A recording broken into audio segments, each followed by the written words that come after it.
I'm Corey Goldsmith. I am a sophomore here at St. Ambrose University. I'm actually the intern for Quad Cities Interfaith for this school year, and I am studying to be an occupational therapist, and my undergraduate degree is a psychology degree. I am trying to discern my real call from God to see exactly where I want to be at the end of my journey, but I think it's appropriate with my age to kind of take that in stride and use my experiences through Quad Cities Interfaith and through my academic work to become the best version of myself. In the long run, I want to be working with less fortunate, those who can benefit from the things I've learned in my past, and hopefully change some lives and make a difference as big as I can. And hopefully within occupational therapy, I'm working with those who might not be able to get the health care that they would if they were living in a different area. I want to break those boundaries and provide that special type of care to those who really need it. Hi, I'm Tom Pryor. I'm the St. Ambrose University Campus Ministry Grad Assistant, and I'm pursuing a Master's of Organizational Leadership. And I chose that because leaders unite others, and that's what I hope to do in my life. Working at St. Ambrose, I'm uniting a bunch of students through faith, through service, and I think that's God's calling to everyone, is to be in communion with each other, having a community. And that's what I try to promote on this St. Ambrose campus through faith and service, bringing people together so they can share with each other lots of different beliefs and ideas. Earlier this spring, I wrote and published my first novel that I had been writing for a couple of years, and I donated half of all the profits to Catholic Charities here in the Quad Cities, and also the Children's Miracle Network through St. Ambrose University's Dance Marathon.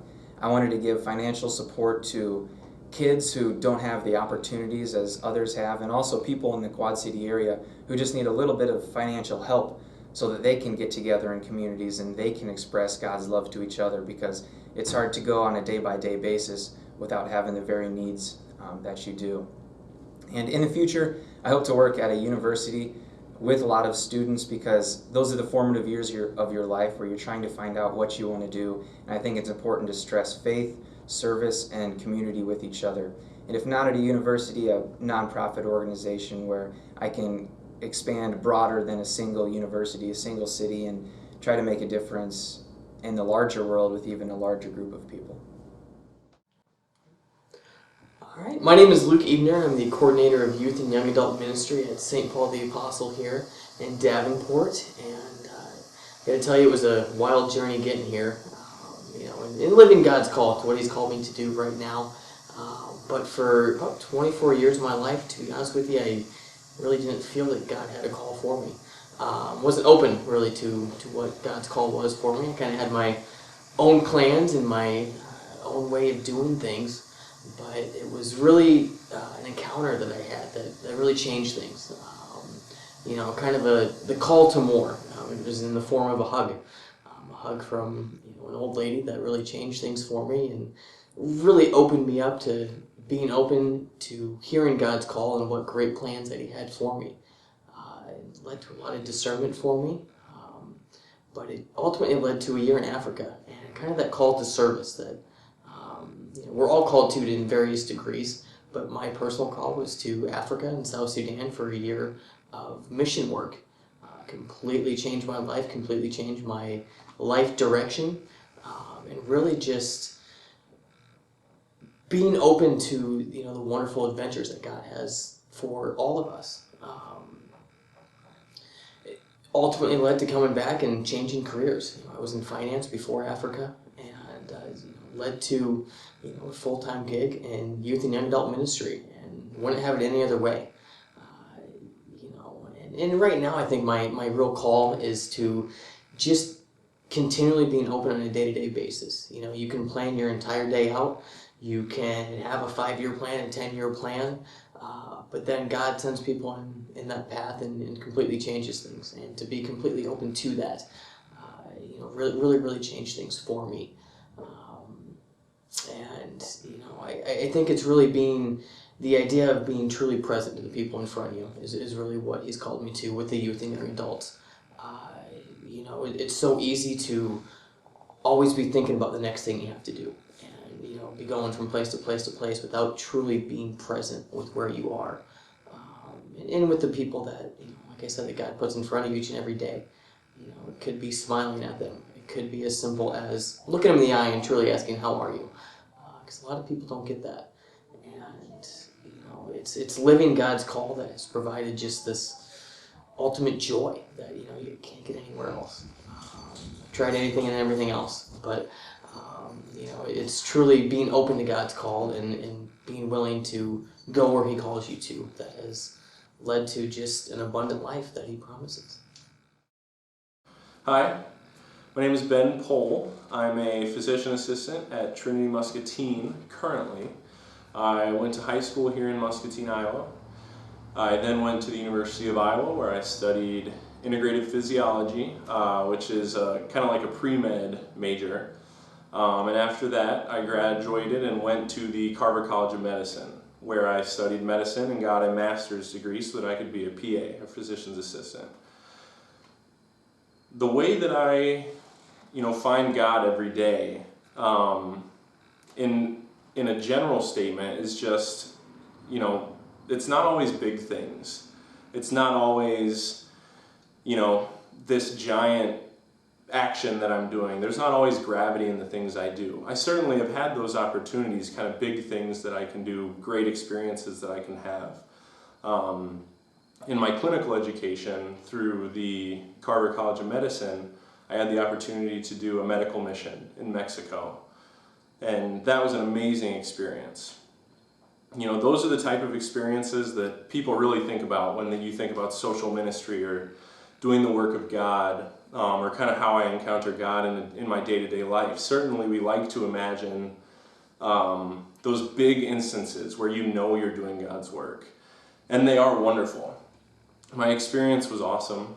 I worked with a lot of very poor people, providing health care in areas where people had no access, giving medication to people who had none, and just kind of generally providing medical advice, general knowledge type things to people who generally would go without. I think what's really important in our lives is the day-to-day stuff. We have to grow where we're planted. That's something that my wife says often. She had a mentor who said, grow where you're planted. And what I mean by that is we encounter God every day.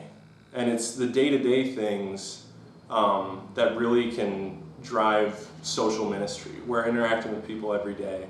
And we don't always have these huge opportunities, these big things in which we can experience our faith.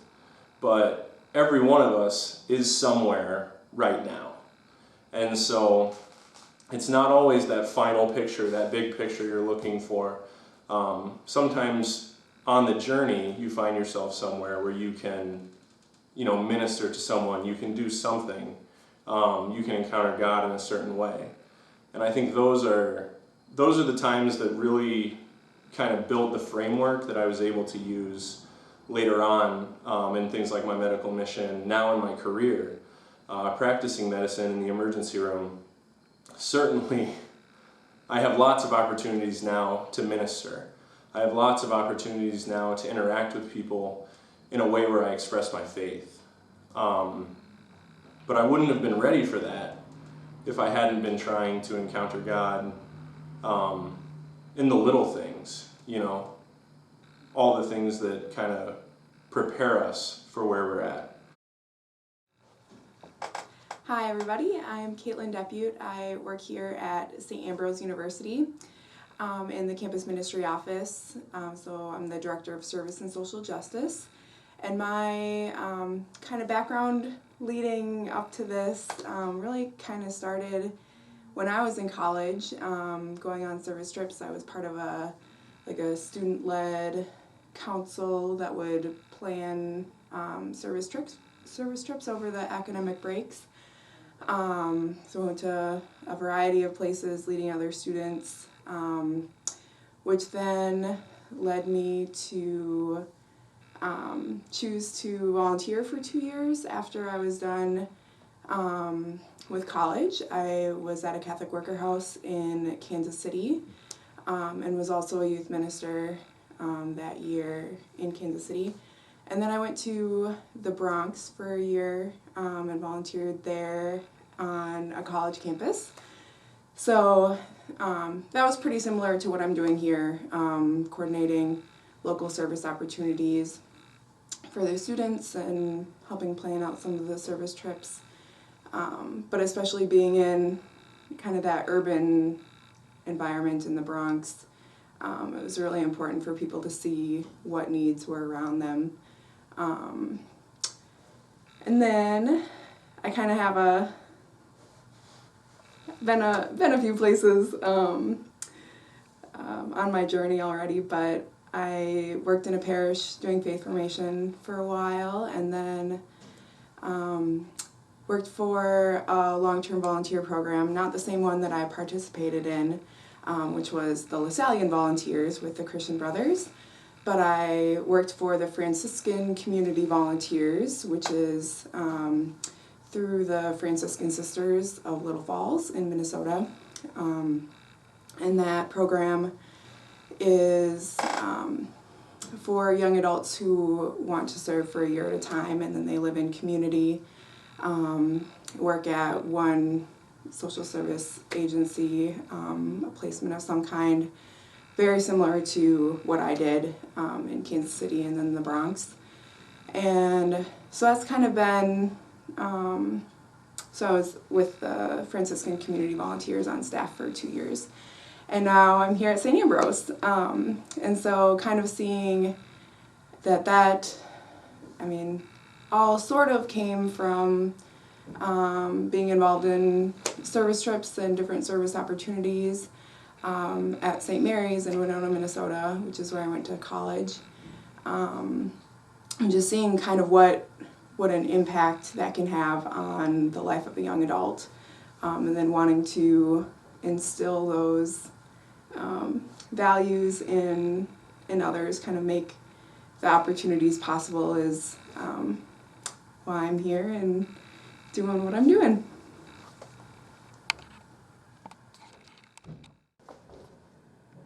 Was that it? Hi, I'm Kelly Bush. I am a third-year grad student in clinical social work for St. Ambrose University. I've been a Catholic school teacher and now in social work. However, I first started off in pharmaceutical sales. So to answer the question, how do you stay true to what God is calling you to do? A lot of times I feel like God waits for you until you're ready. And so many times if you keep listening, if you keep praying, He will lead you in the right direction. So I started off in pharmaceutical sales, and I remember a specific incident where I was riding with a colleague of mine in the car, and we were talking about what we wanted for our lives. And he was talking about wanting, a big house and a boat and kind of all these material things. And then he turned the question to me and said, what about you? What do you want for your life?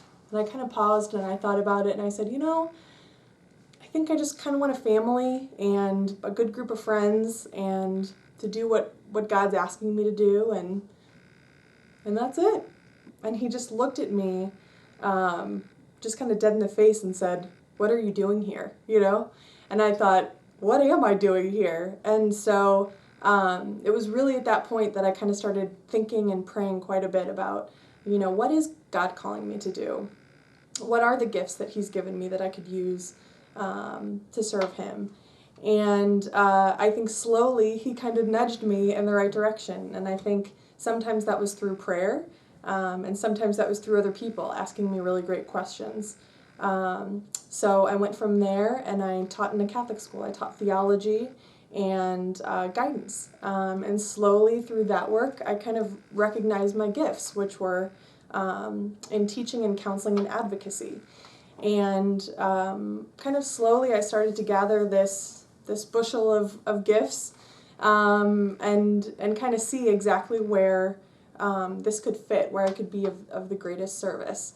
But as I say this, I almost feel like, to a certain extent, it doesn't really matter. As long as you keep praying, whatever decision you make, if you keep close to God and pray about it, and keep discerning what He's calling you to do, He can turn any situation into glorifying Him. And, or put people in your place or things in your place that help guide you into the direction that's meant for you. And so, I think the secret is in prayer and discernment. My name's Ken Gilkerson. I am a 26-year-old mechanical engineer. I got my degree at Michigan Tech in the Upper Peninsula, Michigan. I moved to Iowa in 2010 to be an engineer at a large food production facility in Iowa. I started out as a production engineer, and I then moved into large capital projects. I was in a unique position, a kind of a lucky position, that I am doing mostly environmental protection projects. In the past, a lot of companies, including the one I work at, were completely profit-driven, and the environment was kind of a secondary concern for obvious reasons. They're in it to make money. It's a business. Growing up Catholic, I kind of you get a conscience instilled in you, I would say, and one of the lucky things I get to do is both increase efficiencies at the plant and reduce our overall emissions to the environment, both directly to the river, any land pollution mitigation, and then any air particulate, sulfur dioxide, anything like that. So I get the benefit of, even though I work for a for-profit company, I get to kind of live out my faith and responsibilities of social Catholic teaching as my everyday job of working to protect God's creation and indirectly protect the people that live there too, because the pollution that industry creates is an oblique consequence to the people that live there. So I'm in a lucky position where I can both use my engineering degree for something I like doing, and I get to protect God's creation, and that's kind of how my calling evolved as I'm still at the start of my career, but as I move through my career. So every day I go to work, I'm thankful that I don't have a soulless, profit-driven only job. That is part of it, but I also get to help protect the only earth we have. So and I feel that's kind of a theme in the Bible and certainly Catholic teaching. So my name's Maryagnoli. I'm a senior at Loras College in Debute, Iowa. I'm double majoring in international studies and English literature with minors in peace and justice and public relations. So I had a lot of interests, didn't really know where I was going with it. And when someone asked me how I'm, answering God's call, part of me is still like, I'm figuring it out. I don't really know exactly how I'm answering the call, but I'm definitely doing the best that I can. And it all kind of started with a service trip to Haiti my first year at Loras. And that definitely shifted my perspective to be something more global, to be something a little deeper than kind of the superficial attitude I had going down, saying I'm going to go help all these people and do all these great things. And that I learned so much more. And that's definitely shaped my perspective and my worldview since then. And after that, I interned at World Relief in Moline and kind of got this interest and this passion for refugees and migrants and immigrants, and serving the most vulnerable, welcoming the stranger, all of those good things. And I've heard it said a few times that your vocation is where your deepest passion meets the world's deepest needs, or something along those lines, and I think that's what I found in this work, that it's where my passion is. And at first I thought I was being selfish because I was just doing what I wanted, and I was having fun and learning a lot and meeting some really great and inspirational people, especially through my internship with the United States Conference of Catholic Bishops within Migration Refugee Services. So I was feeling very blessed, very fortunate, and then someone brought it to my attention that this is a need. This could be a vocation, because yes, it's what you want to do, but it's also where there's a need. And so I think that's where I've been trying to answer God's call, is to continue to do that work, all in the name of, as maybe cliche as it sounds, but all in the name of love. I think that's where God's call definitely comes from, is this inherent love for others, and going beyond just yourself.